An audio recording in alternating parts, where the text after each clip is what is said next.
Welcome to Islamic Advantages. Today we're continuing our discussion about the Islamic value system.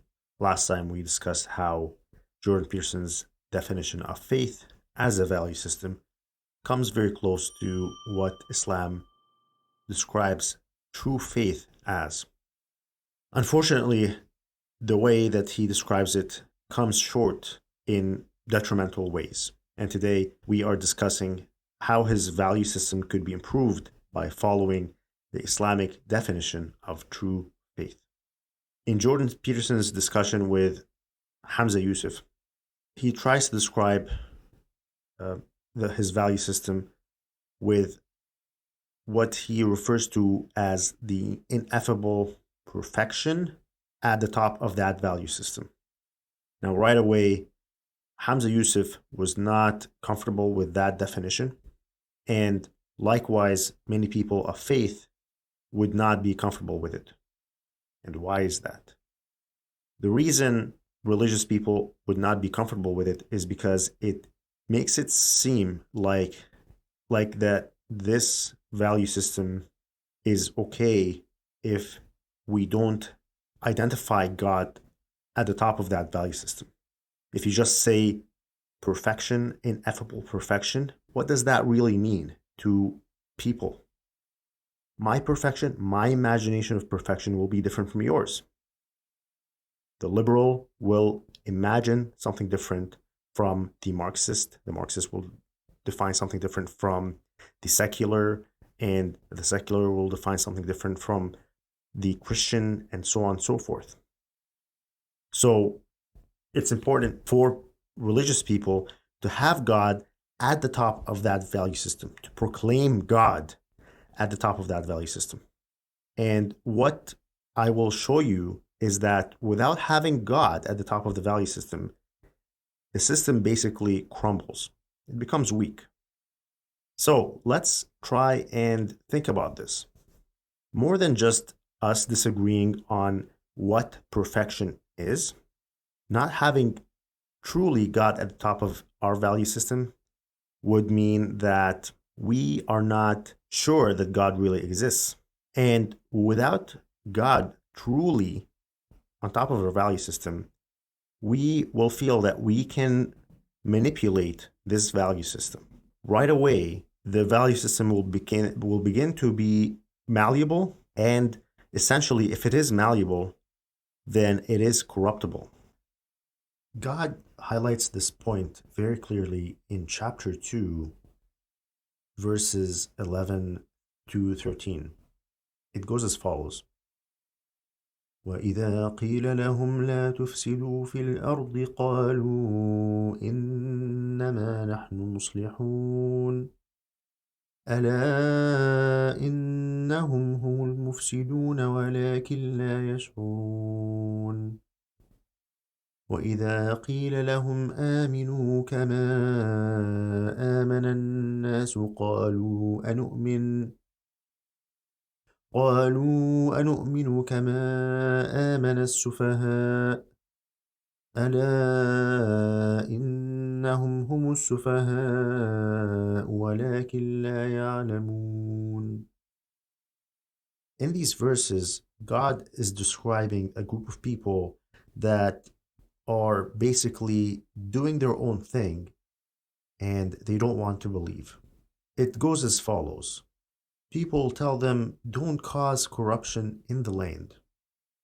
And they say, no, really, we're actually making things better. And then God comments and says, actually, they are causing corruption, but they don't feel the consequences of their invented systems. And when people tell them, believe like other people are starting to believe, and they say, you want us to believe just like these fools over there?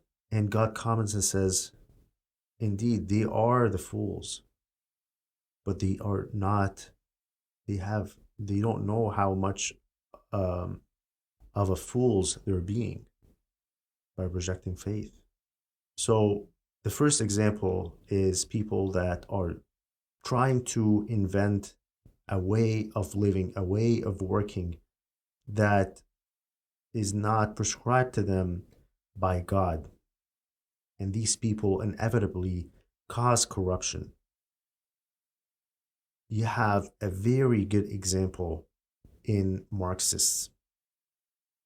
So Karl Marx, he invented these things in Germany or England or whatever. I think it was Germany. And he died, and he wrote books on it, whatever, his manifesto, and you know told people, hey, you should do things this way. It would be better for everybody if nobody had possessions, if there was no hierarchy in our society, if we all were just one people. The inevitable result of adopting that philosophy was so much death than anybody had ever seen. And he was not around to see what his little silly idea caused. On the other hand, you have people that think it's foolish to say that, to believe in God. And really, the reason they say that is because they look at people that have believed, and usually it's, poor people that believe in God. And they say, you want me to believe like these fools? They have an ego issue. And because of that ego, they get in the way of themselves. They fool themselves thinking they can have a better life. They can invent a better system than what God gave them and gave everybody. But ultimately, if they stay in their egotistical viewpoint, they will realize that they were gravely mistaken. So to us, you have to have God. So what is God? God is the creator of everything. Without God, we couldn't have been created. We couldn't have been here. We wouldn't be conscious. There wouldn't be anything. This whole world wouldn't exist.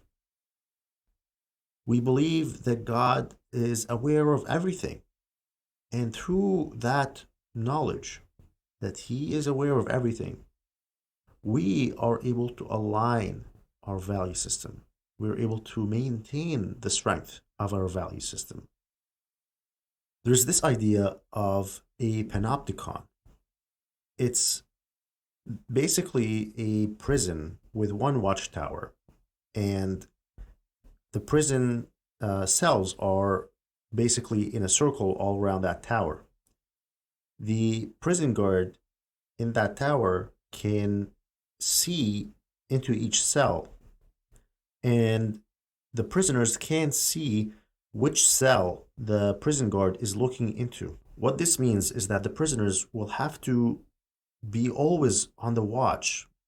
They have to always be watching themselves because they never know when they're being watched. And it's an effective way of using the least amount of effort to control a large number of people. So this idea is similar to how our faith in God, His full awareness of us, allows us to have discipline. It basically goes beyond the panopticon because we believe that we're always being watched, not just by God. We believe that we have angels writing our record for us. And on the day of judgment, that record will be read. And beyond that, even, we believe that our own body will be a witness for us or against us. If we do evil in this world, on the day of judgment, God will make our hands that committed these crimes, our mouth that committed those crimes, our eyes, our feet, whatever body part we use to commit those crimes, they will speak against us. And this is clearly stated in the Quran. And those people, those evil people, will say, how could you speak against us? How could you betray yourselves? right? If we burn, we're all burning. And the body parts will say that God is the one that made us speak. He compelled us to speak the truth.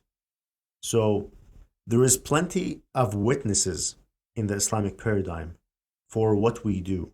I've only listed a few. This is very important to have a proper value system. Again, without it, one day you believe in God, you believe in this perfection, you believe that you should do things this way, and hey, the next day, yeah, maybe not. And then you start to say, hey, you know what? Well, I don't believe in that stuff anyways. Let's just loosen things up a bit more. Loosen up a bit more. Loosen up a bit more. And you know what? Before you know it, you got nothing to stand on. No value system. Nothing. So doing all that effort, Jordan Peterson going through all that effort to re-establish this value system for his Western audience, it's really important. It's great work, and I personally appreciate him for it. I feel like having a society that has a value system is better than not having that, right? Like I feel them, even though they might follow a different religion, they might be Christians, they might be Jewish, but them adhering to these laws or trying to, in some way, trying to reconnect at least, with their faith. I think that's really important. I think that's really important for society. I think it brings many benefits to society. It brings many benefits to people. And ultimately, I really do hope that it brings people closer to God, because that is something that we all agree on. We agree there is God. So now I think I want to go back and point out something that I didn't really touch on in what Jordan Peterson was trying to say with Hamza Yusuf. He was trying to say that he was not qualified. He does not feel qualified to say that he believes in God. There is a lecture that he gave in Australia where he goes deeper into that. The lecture is about 2 hours long, but if you watch from the 1 hour mark, I think you will get the core message that he's trying to say.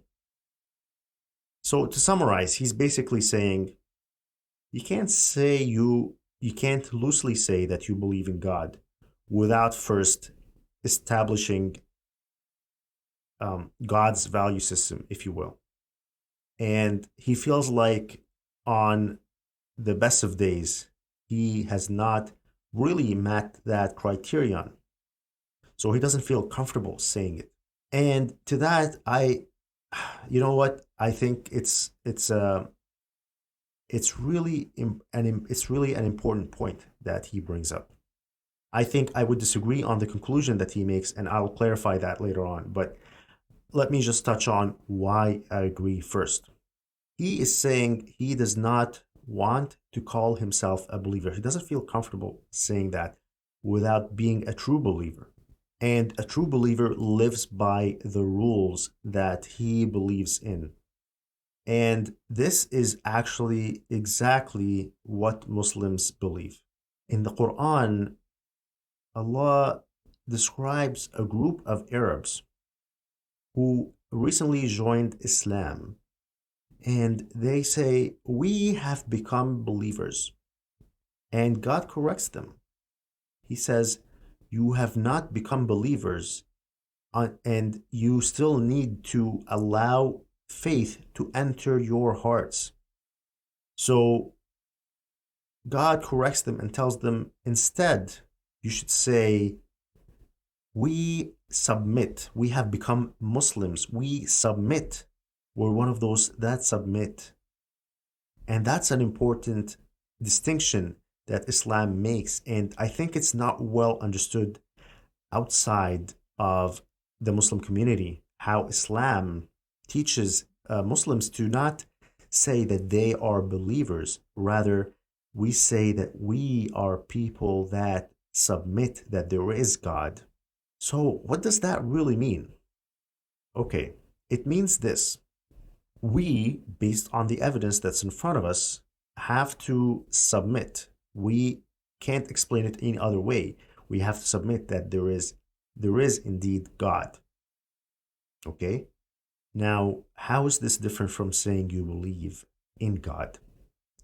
It's very different. It's saying that, okay, you know what? I am saying there is God, but I know that in order for me to say that I believe there is God, just like Jordan Peterson explains in his lecture, you really need to live by the commandments.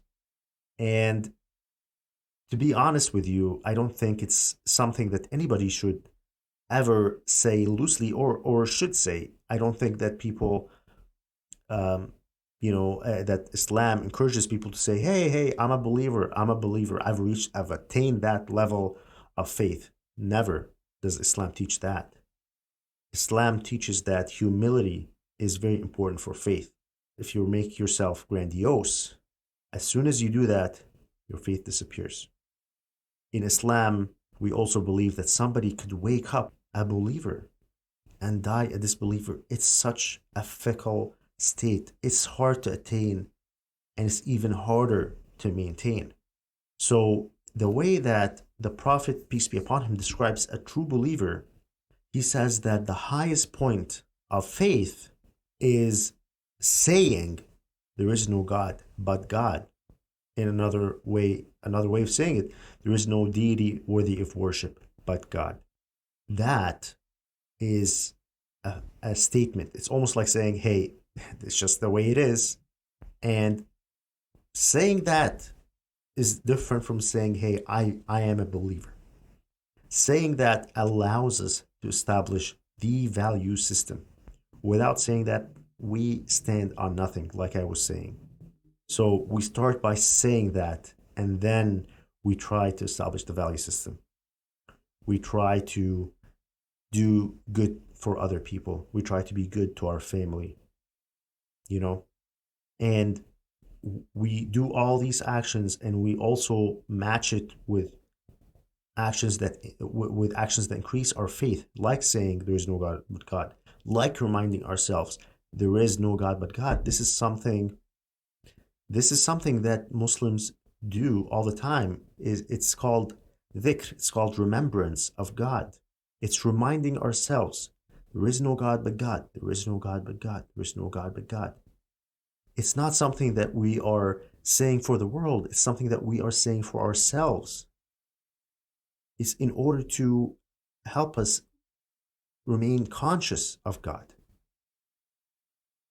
Now, another problem that Jordan Peterson is trying to tackle is, how dare you say you believe in God? He says, how dare you? Like, it's not exactly what he says, but this is essentially what he's saying. He's saying that we are so imperfect. We are so far away from the ideal of a true believer. How could you even fathom saying you believe in God? And the answer to that in Islam is that God is merciful. God is more merciful than any of us could imagine. God is more merciful. God is more merciful with each one of us, Muslim or not. And God is so merciful that, the best thing that we can imagine comes nowhere close to that, to God's mercy. And that is the mercy of the mother on her baby. How much does the mother care about her baby? That is the epitome of love and mercy and care that we can experience in this world. And that pales in comparison to God's mercy of each one of us. So God tells us to proclaim that there is no God but God. There is no deity worthy of worship but God. He tells us to do it. He knows it's better for us. And with that, is giving us a chance to attain His mercy. Faith is more than just action. Faith is trying to believe while also doing action. So, my message to you today is have faith and proclaim God as the highest value in your life. Proclaim that there is no deity worthy of worship but God. Take care.